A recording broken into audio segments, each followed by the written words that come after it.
Hello students, hello guys. আজকে আমরা দশম শ্রেণীর গণিতের কোশ্চেন দেখি 7.1 এর কোশ্চেন করব। দ্যাট মিন্স আমাদের বৃত্তস্থ কোণ সম্পর্কিত উপাদ্যের চ্যাপ্টারটি হচ্ছিল, আর আজকে আমরা স্টার্ট করছি কোশ্চেন নাম্বার 7 থেকে। তো আগের ভিডিওতে আমরা কোশ্চেন নাম্বার 6 পর্যন্ত কমপ্লিট করে ফেলেছিলাম। যদি দেখে না থাকো অবশ্যই দেখে নাও, এই ভিডিও ডেসক্রিপশন বক্সে সমস্ত লিংক পেয়ে যাবে। দেখো 7 দাগের কোশ্চেন কি বলছে, এবিসি ত্রিভুজের পরিকেন্দ্র ও প্রমাণ করি যে বলে কিছু বলছে। তো প্রথমে একটা আমি বৃত্ত এঁকে নিই, ঠিক, তার মিডিলে একটা কি বলছে আমাদের ত্রিভুজ, সেটাও করে নিই। এই এবিসি ত্রিভুজের পরিকেন্দ্র আমাদের ও, এই এ বি সি। এবার যে কন্ডিশন বলছে সেটা দেখি। অ্যাঙ্গেল ও বিসি কিভাবে পাবো? ও বিসি মানে এটা যুক্ত করতে হবে, এই যে অ্যাঙ্গেলটা, প্লাস বলছে বিএসি। বিএসি মানে কোন অ্যাঙ্গেলটা? এই অ্যাঙ্গেলটা। এই দুটো অ্যাঙ্গেল মিলে বলছে 90 ডিগ্রি প্রমাণ করে দেখা। প্রমাণটাকে কি করতে হবে সেটা একবার লিখে রাখি। ওবিসি আর বিএসি, এই দুটো অ্যাঙ্গেল মিলে ওবিসি আর বিএসি 90 ডিগ্রি আমাকে প্রমাণ করতে হবে। তো কিভাবে করব? দেখো এই এক্সারসাইজের কোয়েশ্চেন গুলো আমাদের ওই একই কনসেপ্টে হচ্ছে, কি হয় বৃত্তস্থ কোণ আমাদের কেন্দ্রস্থ কোণের যে কনসেপ্টটা আছে, অথবা একটা ত্রিভুজের তিনটে কোণ মিলে 90 ডিগ্রি হয়, এরকম কনসেপ্টই আমরা করছি। বেসিক কনসেপ্টটা ক্লিয়ার আছে তো? তো দেখো এখানে আমরা কিভাবে করব, তাহলে প্রথমে ভালোভাবে লক্ষ্য করো, ত্রিভুজ ওবিসি কে লক্ষ্য করো। যদি এটাকে আমি জয়েন করে দিই, প্রথমে ধরি বলে যা যা আছে সেটা লিখে নিলাম, আমি সেটা লিখছি না, মেন আমাদের প্রমাণটা লিখছি। অঙ্কনে কি ওসি কে যুক্ত করলাম।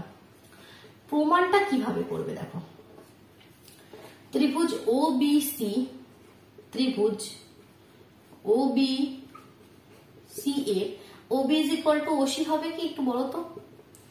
হ্যাঁ হবে, কারণ একই বৃত্তের ব্যাসার্ধ তো, এটা একটাই বৃত্ত, তার এটাও ব্যাসার্ধ এটাও ব্যাসার্ধ, আর যতই ব্যাসার্ধ করো না কেন সে তো সমান হবে। তাহলে এখান থেকে আমরা বলতে পারি কি এই যে কোণটা, এই কোণটার সাথে সমান হবে, কারণ একটা ত্রিভুজের মধ্যে দুটো যদি তার দুটো সাইড যদি সমান হয়, ওবি আর ওসি যদি সমান হয়, তাহলে তাদের সম্মুখ কোণগুলো তো সমান হয়। তাহলে ওবিসি ত্রিভুজের OB is equal to OC, অতএব আমরা লিখতে পারি angle O BC is equal to OCB, OCB. কোনো প্রবলেম নেই, লিখতে পারি। এবার দেখো তাহলে অ্যাঙ্গেল, এই অ্যাঙ্গেলটা কি হয়ে যাবে? অ্যাঙ্গেল বিওসি কি হয়ে যাবে? অতএব অ্যাঙ্গেল বিওসি কি হয়ে যাবে? বিওসি। ত্রিভুজের তিনটি কোণ মিলে 180 হয়, তাহলে তিনটি কোণ থেকে মানে কি 180 থেকে তিনটি কোণ থেকে যদি এই কোণটার এই কোণটা বাদ দিয়ে দিই, তাহলে এটা পড়ে থাকবে। তাহলে এটা ইজ ইকুয়াল টু আমরা লিখতে পারি, যেমন আগের কোয়েশ্চেন নাম্বার 6 আমরা বারবার লিখছিলাম কি এই কোণটি বের করবো, মানে এটা ইজ ইকুয়াল টু আমরা লিখবো 180 মাইনাস যে বাকি কোণ দুটি রয়েছে, মানে কি একটা হচ্ছে আমাদের ও বিসি আর একটা ও সিবি। ঠিক, এবার আমরা জানি ও বিসি আর ও সিবি কি সমান, আমরা এইবার তো প্রমাণ করলাম। তো আমরা এই দুটো কোণের জায়গায় যে কোনো একটাই লিখবো। এবার কোনটি লিখবো? এটি লিখবো না এটি লিখবো? আমাদের চাই যে এটা প্রমাণ করতে হবে তাতে কোন কোণটি ইনক্লুড রয়েছে, ও বিসি। এই কোণের কোনো অস্তিত্ব নেই, ও বিসি। তাহলে আমরা এই কোণটি লিখবো, এই কোণটি, কারণ আমার এই দুটো কোণের মধ্যে রিলেশন চাইছে এখানে। তাহলে আমি এখানে এই যে ও সিবি এটা লিখবো না, এটার জায়গায় আমি লিখে দেবো ও বিসি, মানে এটা হয়ে যাবে 180 ডিগ্রি মাইনাস 2 ইন্টু ওবিসি। ঠিক, বোঝা গেল কেন হলো এটা? তাহলে এখানে আমি এটা 2 নম্বর সমীকরণ দিয়ে মনে করো রেখে দিলাম কি angle BOC is equal two কত সেটা আমি রেখে দিলাম। আবার বিসি চাপের ওপর, এটা কেন্দ্রস্থ কোণ, এটা বৃত্তস্থ কোণ। আমি লিখি আবার বিসি বৃত্ত চাপের উপর বিওসি, অ্যাঙ্গেল বিওসি কেন্দ্রস্থ কোণ এবং বিএসি বৃত্তস্থ কোণ। ঠিক, অথবা আমরা কি লিখতে পারি? কেন্দ্রস্থ কোণ আর বৃত্তস্থ কোণের মধ্যে রিলেশন আমরা জানি, তো আমরা লিখতে পারি কি অতএব angle BOC is equal two কি হয়? কেন্দ্রস্থ কোণটা বৃত্তস্থ কোণের ডাবল হয়, মানে টুয়াইস অফ অ্যাঙ্গেল বিএসি। লিখতে পারি, এটাকে 3 নম্বর দিয়ে রাখলাম। দেখো 2 নম্বরে অ্যাঙ্গেল বিওসি এর একটা ভ্যালু পেয়েছিলাম, 3 নম্বরেও অ্যাঙ্গেল বিওসি মানে এই যে মিডলের অ্যাঙ্গেলটা অ্যাঙ্গেল বিওসি যেটা কেন্দ্রস্থ কোণ তার একটা ভ্যালু পেলাম। তাহলে আমরা সমীকরণ 2 এবং 3 থেকে কি পাই? সমীকরণ 2 এবং 3 থেকে পাই কি 2 angle BAC is equal two যেটা এখানে পেয়েছি 180 মাইনাস 2 অ্যাঙ্গেল OBC লিখতেই পাই।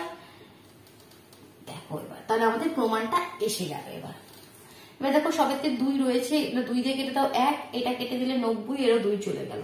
তাহলে অ্যাঙ্গেল BAC এই অ্যাঙ্গেলটা এদিকে নিয়ে চলে এসো, প্লাস হয়ে চলে আসবে OBC ইজ ইকুয়াল টু 90। এটাই তো প্রমাণ করতে দিয়েছিল কি অ্যাঙ্গেল OBC আর অ্যাঙ্গেল BAC 90 ডিগ্রি। প্রমাণ হয়ে গেল, করে দিলাম, বোঝা গেল। চলো নেক্সট 8 এর দাগের কোয়েশ্চেন এবার আমরা মুভ করছি, কোয়েশ্চেন নাম্বার 8। এটা ক্লিয়ার করে দিই, অসুবিধা হলে কমেন্ট বক্সে জানাবে। কেমন 6 এর কোয়েশ্চেনটি আমাদের আগের দিনে 6 এর দাগের কোয়েশ্চেনটি দেখেছিল তো পুরো 31 মিনিটের হয়ে গিয়েছিল একটি কোয়েশ্চেন। মানে কোয়েশ্চেনটার মধ্যে এত কিছু দিয়েছিল আর কোয়েশ্চেনটা এত জটিল করে দিয়েছিল, বাট সলিউশনটা তোমরা যদি সুন্দরভাবে দেখে থাকো কিন্তু খুব একটা মানে কঠিন নয়, স্টেপ বাই স্টেপ যদি দেখে থাকো মানে ইজি, কনসেপ্ট টোটাল আছে, কিন্তু একটু অনেকটা লেন্দি হয়ে গিয়েছিল, যার জন্য আমি আগের দিনে আর কোয়েশ্চেন দিইনি, একটা কোয়েশ্চেনে দিয়েছিলাম। তো দেখো 8 এর দাগের কোয়েশ্চেনটি এবার পড়ে নিই। দুটি সমান বৃত্ত একটি অপরটির কেন্দ্রগামী, কথাটির মানে কি? এই একটা বৃত্ত এটার কেন্দ্র, যে অপর বৃত্তটা তার কেন্দ্রটা এই বৃত্তের উপরেই রয়েছে, বাইরে কোথাও হবে না, এই যে বৃত্তের তার এখানে কোনো বিন্দুটা, আর এটার কেন্দ্র দিয়ে যাবে এরকম ভাবে, মানে কি দুটোর যে ব্যাসার্ধ হবে সেটা সমান হবে। তো এগুলো কি আমরা বলি একটি বৃত্ত অপরটির কেন্দ্রগামী। ঠিক পরস্পরকে এ ও বি বিন্দুতে ছেদ করেছে, এ আর বি বিন্দুতে ছেদ করেছে। এ বিন্দুগামী একটি সরলরেখা বৃত্ত দুটিকে সি ও ডি বিন্দুতে ছেদ করেছে। এই বিন্দুগামী সরলরেখা 6 এর দাগের কোয়েশ্চেন আমি আগের দিনে ক্লিয়ার করে দিয়েছিলাম কি এটা কখনোই এরকম ভাবে করবে না, একদম স্লিপিং, তাহলে কিন্তু তোমরা ফিগারটা নিয়ে আসতে পারবে না, ভুল হয়ে যাবে। সবসময় এটা এরকম স্ল্যান্টিং করে করবে, স্কেল দিয়ে করবে এরকম ভাবে। এটা কি বলছে? সি পয়েন্ট, এটা ডি পয়েন্ট। এবার তোমাকে প্রমাণ করতে কি হবে? বিসিডি একটা সমবাহু ত্রিভুজ, তাহলে বিসি এটা যুক্ত করতে হবে, তবে আমরা এই বিসিডি পাবো। এটা এরকম ভাবে করলেই না, তবে কেন্দ্রগুলো আলাদা থাকবে, না হলে এরকম সমান করলেই এটা কেন্দ্র দিয়ে যাবে, ফিগারটা তোমরা নিয়ে আসতে পারবে না। ঠিক তো এই যে বিসিডি এটা একটা সমবাহু ত্রিভুজ পাটে, এখানে তো আমাদের কোনো বাহুর কনসেপ্ট আসে না, সমস্ত কোণের কনসেপ্ট। তো দ্যাট মিনস আমরা কোনো না কোনো ভাবে তিনটি কোণকে সমান দেখাবো। ঠিক তাহলে আমরা বলতে পারবো তিনটি কোণ সমান হলেই আমাদের তিনটি বাহুও সমান হবে, সমবাহু ত্রিভুজ হয়ে যাবে। এর যে সেন্টার গুলোকে কিছু তো একটা নাম দিই, পি কিউ নাম দিই। ঠিক দেখ, তাহলে সবার প্রথমে এখানে ধরিতে তো যা যা লেখা লিখে নিলে, এবার অঙ্কনে কি করতে হবে? অনেক কিছু যুক্ত করতে হবে। এই যে পি এ আমি ডটেড লাইনে দেখাচ্ছি, এই পি এ যুক্ত করবে, এখানে এ কিউ যুক্ত করবে, এপি এ কিউ যুক্ত করলে সিমিলারলি বিপি আর বি কিউ যুক্ত করবে, similarly P Q R A B যুক্ত করবে। 6টা জিনিস যুক্ত করেছি আমি এখানে রাফে দেখাচ্ছি কিভাবে কি যুক্ত করেছি। এই দেখো এরকম ভাবে মানে সব কটা যুক্ত করেছি আমি, এ পি কিউ আর বি। এপি যুক্ত করেছি, এ কিউ যুক্ত করেছি, বিপি যুক্ত করেছি, বি কিউ যুক্ত করেছি, পি কিউ যুক্ত করেছি, এ বি যুক্ত করেছি। ঠিক এবার সবার প্রথমে তোমরা ত্রিভুজ এ পি কিউ কে দেখো তো, A P Q, A P Q আমি এখানটা বলবো, তোমার তার সঙ্গে এটা রিলেট করবে। A P Q, A P Q ত্রিভুজে ত্রিভুজ A P Q A, AP is equal to P Q is equal to A Q, তিনটে বাহুই সমান। কিভাবে? AP P Q A Q কেন সমান হবে বলতো? দেখো এপিটা কি? এই যে সার্কেলটা রয়েছে তার একটা ব্যাসার্ধ, এই যে সার্কেলটা রয়েছে তার এটা সেন্টার পি, আর এপিটা কি? একটা ব্যাসার্ধ। পি কিউটা কি? একটা ব্যাসার্ধ। আবার এই এ কিউটা কি? যে সেকেন্ড যে আমাদের সার্কেলটা রয়েছে তার কিউটা কি? সেন্টার। কিউ এটা কি? এর ব্যাসার্ধ। তাহলে দুটো বৃত্তই তো সমান না, সমান বলে তো দিয়েছে দুটি সমান বৃত্ত একটি অপরটির কেন্দ্রগামী, তাহলে তিনটি ব্যাসার্ধই তো সমান, দুটো এই বৃত্তের ব্যাসার্ধ, মানে এটা কমান তুমি বলতে পারো, এই যে পি কিউটা সেটা এই বৃত্তের ব্যাসার্ধ হবে, এই বৃত্তের ব্যাসার্ধ হবে, আর একটা এ ব্যাসার্ধ একটা এর ব্যাসার্ধ, তাহলে তিনটি ব্যাসার্ধই তো সমান হবে, কারণ বৃত্তের ব্যাসার্ধ সবসময় সমান হয়।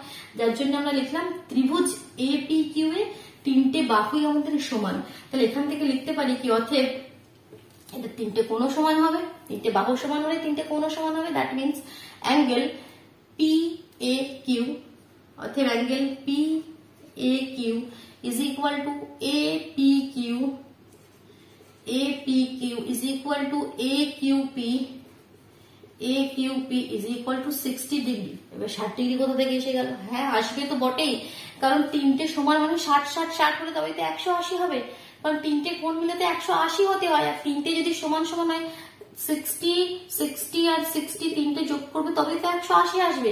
তাহলে তিনটে কোণই সমান হয়ে গেলে মানে কি সমবাহু ত্রিভুজের কোণ সবসময় 60 ডিগ্রি হয়।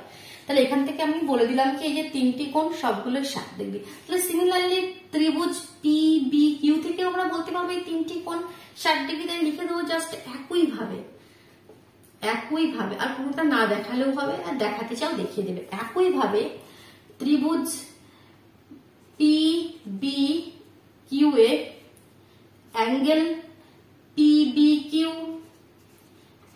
Is equal to angle BP Q আর is equal to angle B Q P, B Q P is equal to 60 degree.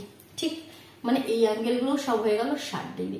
তাহলে এই পুরো অ্যাঙ্গেলটা কত হয়ে যাবে? এপিবি 120 ডিগ্রি, 60 আর 60, মানে এই যে অ্যাঙ্গেলটা, আমি এটাকে যদি ডটেড লাইনটা একটু আমি এ করে দেখাচ্ছি, এই যে অ্যাঙ্গেলটা এটা কত হয়ে যাবে? 120 ডিগ্রি। তাহলে সেটাই লিখি কি অতএব, উপরটা লিখি নিচেটা হয়তো দেখতে পাচ্ছ না, অতএব angle APB, APB is equal to 60 plus 60 is equal two 120। এতটা ক্লিয়ার হলো? এবার আমি এদিকটা ক্লিয়ার করে দিলাম। দেখো এবার এই পার্টটার আমার আর প্রয়োজন নেই, এবার যে পার্টটার দরকার আমি সেটা আবার এখানে দেখাচ্ছি। এই কিউবি চাপের উপর দেখো তো, এটা এ, এখানে একটা বিন্দু কিউ, আর এখানে একটা বিন্দু কি রয়েছে আমাদের বি, আর এটা আমাদের সেন্টার পি। এটা কেন্দ্রস্থ কোণ, এই এ কিউবি চাপের উপর, এই চাপটার উপরে এটা কেন্দ্রস্থ কোণ, আর এটা বৃত্তস্থ কোণ। তাহলে কেন্দ্রস্থ কোণ আমাদের 120, এই দেখিয়ে দিলাম। তাহলে বৃত্তস্থ কোণ কত হয়ে যাবে? 60 হয়ে যাবে, 60 হয়ে যাবে। দ্যাট মিনস যেটা আমাদের প্রুফ করতে হবে সেটা মাথায় আছে তো, কি এই ত্রিভুজের তিনটে কোণকে আমরা 60 60 প্রুফ করবো, মানে সমান প্রুফ করবো, মানে কি 60 60 60 দেখাবো, তাহলেই বলতে পারবো সমবাহু ত্রিভুজ। তাহলে দেখো একটা 60 এখান থেকে দেখিয়ে দিলাম। তাহলে এবার লিখবো কি এ কিউবি চাপের উপর, এ কিউবি চাপের উপর অবস্থিত অ্যাঙ্গেল এ পিবি কেন্দ্রস্থ কোণ, কেন্দ্রস্থ কোণ, এবং এ সিবি, এ সিবি বৃত্তস্থ কোণ। তাহলে অতএব আমরা লিখতে পারি অ্যাঙ্গেল এ সিবি 120 অর্ধেক মানে কি 60 ডিগ্রি। ঠিক একটা প্রমাণ আমরা করে রেখে দিলাম। এবার সিমিলারলি আমরা যেমন এই সার্কেলের মধ্যে দেখলাম উল্টো দিকে এদিকটা দেখো, কারণ এই কোণটাও তো আমাদের 60 60 মিলে 120 হবে। তাহলে সিমিলারলি বা একই ভাবে এদিকটা দেখো, এই যে আমাদের একটা এ, এই পয়েন্টটা পি, আর এই পয়েন্টটা বি, আর এটা সেন্টার কিউ। তাহলে এটা কেন্দ্রস্থ কোণ, আর আমাদের বৃত্তস্থ কোণ কোনখানে রয়েছে? এইখানে রয়েছে এডি, এটা আমাদের বৃত্তস্থ কোণ। বৃত্তের উপর যে কোনো বিন্দুতে করলে বৃত্তস্থ কোণ, কেন্দ্রে করলে কেন্দ্রস্থ কোণ, কিন্তু এটা এই চাপের উপর দেখো, এটা এ থেকে শুরু হচ্ছে বি। তাহলে এ পি বি চাপের উপর, তো আমি এখানেই খালি চেঞ্জ করে দিচ্ছি আর পুরোটা না লিখে, কি একই ভাবে এটা আবার নেক্সটে তোমরা আবার লিখবে পুরোটা, ঠিক আছে? একই ভাবে এ পি বি চাপের উপর অবস্থিত এ কিউবি, এ শুধু এই নামটা চেঞ্জ করে দিই, এ কিউবি কেন্দ্রস্থ কোণ, আর এ ডিবি, এ ডিবি বৃত্তস্থ কোণ। তাহলে এ ডিবি কত হয়ে যাবে? এ ডিবিও 60 ডিগ্রি হয়ে যাবে।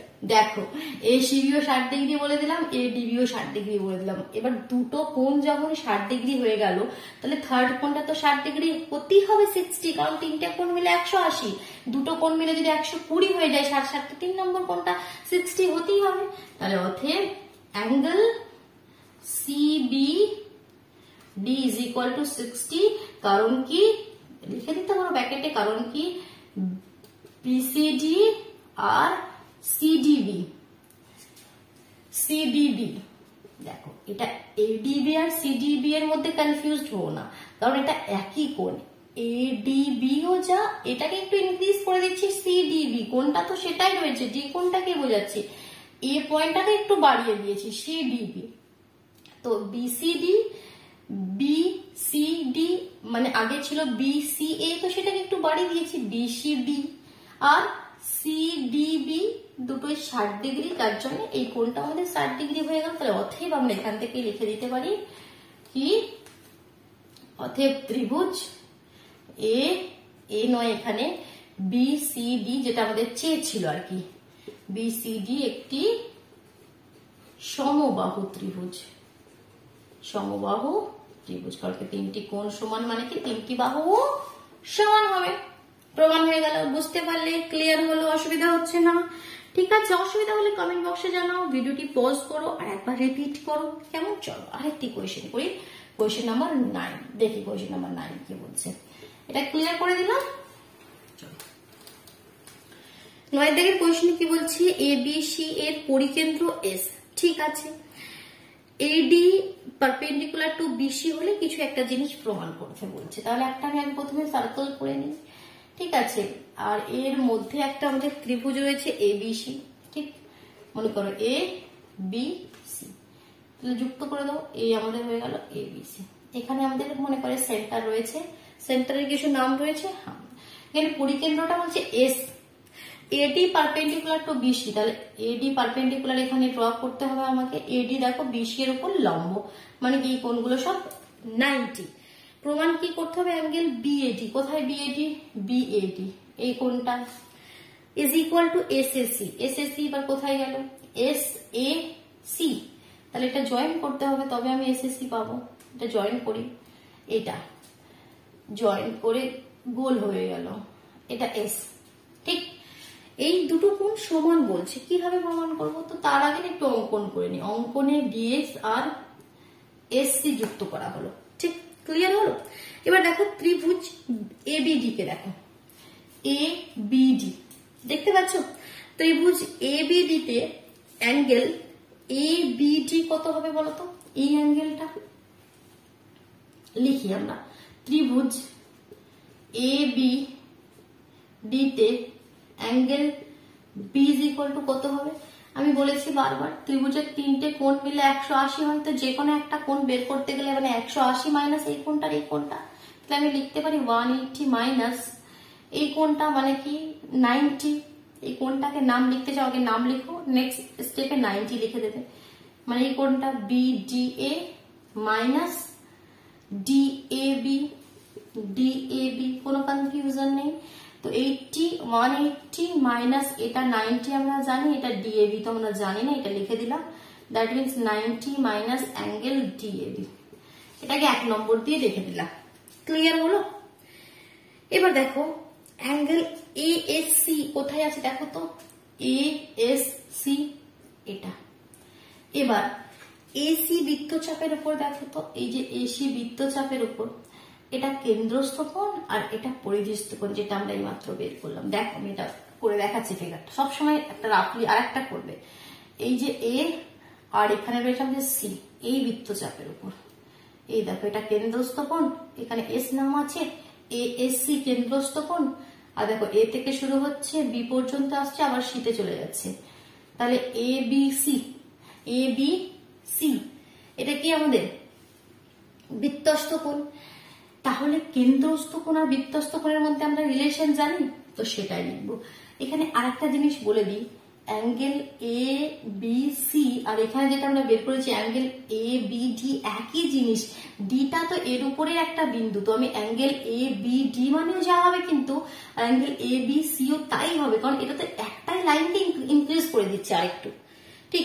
তাহলে যেটা আমাদের কেন্দ্রস্থ কোণ বৃত্তস্থ কোণের ব্যাপারটা সেটা লিখতে হবে, লিখতে হবে কি AC, যেটা আমরা বারবার লিখছি, AC লিখে নেবে নিজেরা লিখে নেবে, ঠিক আছে, আমি বলে দিচ্ছি বুঝে নাও।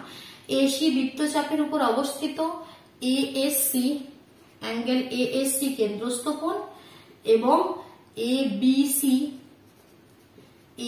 বৃত্তস্থ কোণ।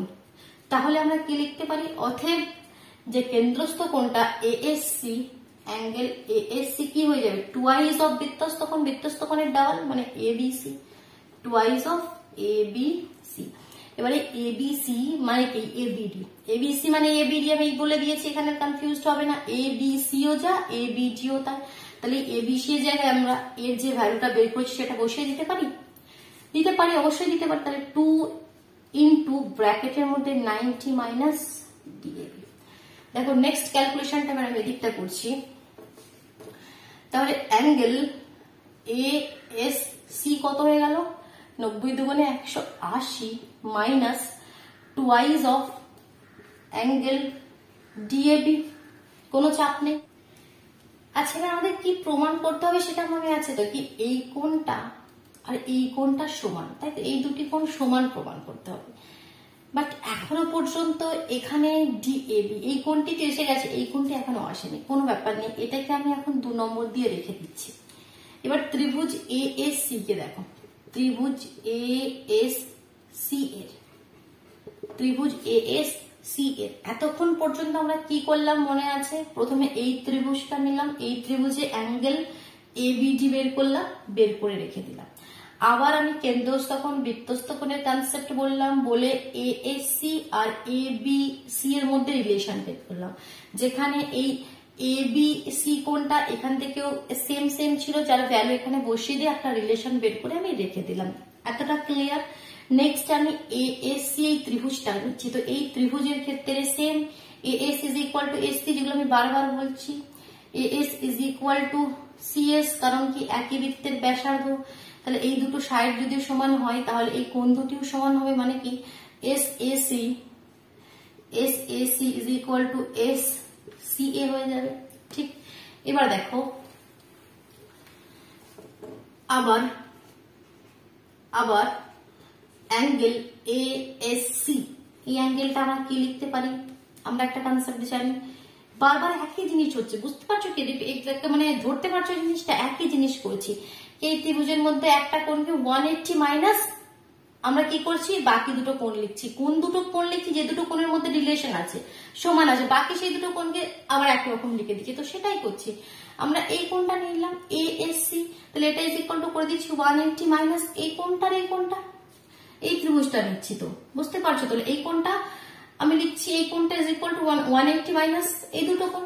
180 থেকে এই দুটো বাদ দিলে এটা পাবো, তো সেটা লিখছি 180 মাইনাস এসএসি মাইনাস এসসিএ।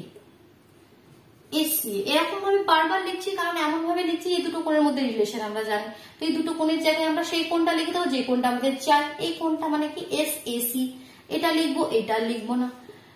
তাহলে এটা লিখে দিচ্ছি 180 minus twice of angle SS. এটাকে 4 নম্বর না 3 নম্বর, কারণ এটা 2 নম্বর ছিল। এবার দেখো 2 নম্বর আর 3 নম্বরকে কম্পেয়ার করলেই আমাদের অ্যান্সার পেয়ে যাবো, কারণ 2 নম্বরে আমরা এসএসসি এর ভ্যালু পেয়েছি অ্যাঙ্গেল এএসসি, 3 নম্বরেও পেয়েছি অ্যাঙ্গেল এএসসি। তাহলে 2 আর 3 নম্বর সমীকরণকে তুলনা করে পাই, তাহলে কত পেয়ে যাবে? এখানে কত পেয়েছিলাম? 180 minus twice of angle DAB is equal two, এখানেও পেলাম 180 minus twice of angle SSC. তো 180 তো ক্যান্সেল হয়ে গেল, 2 ক্যান্সেল হয়ে গেল, মাইনাস মাইনাসও ক্যান্সেল হয়ে যাবে। সিম্পল পড়ে থাকবে তোমাদের ডিএবি ইজ ইকুয়াল টু এসএসি। আর এটাই প্রমাণ করতে বলেছে, ডিএবি ইজ ইকুয়াল টু এসএসি। প্রমাণ হয়ে গেল, কারো কোনো চাপই নেই। ক্লিয়ার হলো? তাহলে 3টি কোয়েশ্চেন আজকে আমরা কমপ্লিট করলাম। কোন কোন কোয়েশ্চেন গুলি? 7, 8, 9। নেক্সট ভিডিওতে আমরা কোয়েশ্চেন নাম্বার 10 থেকে স্টার্ট করবো। কেমন? ভালো লাগলো? বোঝা গেল? ক্লিয়ার হলো? অবশ্যই ভিডিওটিকে লাইক করে দিও, নিজের বন্ধুদের মধ্যে শেয়ার করে দিও। আর যদি চ্যানেলে নতুন হয়ে থাকে চ্যানেলটি সাবস্ক্রাইব করে বেল আইকনটি প্রেস করে নিও। কেমন? তবে কিন্তু ঠিক সময় মতো নোটিফিকেশন গুলো পেয়ে যাবে। চলো তাহলে টাটা।